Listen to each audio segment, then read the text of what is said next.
Hello everyone, welcome back to our channel Login Aid. In this guide video, I will show you how to lock your album in Grindr. So first of all, what you have to do is launch upon Grindr application. Make sure you're logged into your account. Initially, you'll be led to this kind of interface.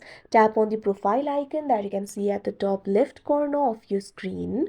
Now you'll be able to find various options over here. Simply scroll down. Now over here you'll be able to find the options like edit profile, my albums, etc. Tap on the second option, that is my albums. Now you'll be led to the albums interface. So simply tap on the album that you want to lock.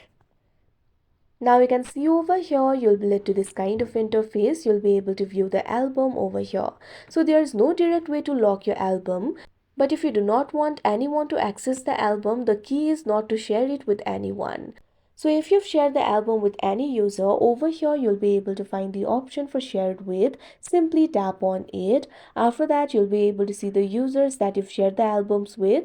Right now, I haven't shared the album with anyone. If you have shared the album with anyone, you'll be able to see that user, and right next to it, you'll be able to find the option for stop sharing. Simply tap on the option stop sharing. Repeat the same process for all the users that you've shared the albums to. After that, you'll be able to lock this album. That means others will not be able to access this album, which is equivalent to locking the album. So that is how you lock your album in Grindr. I hope you found this video helpful. Thank you for watching. Make sure to like, share and subscribe to our channel.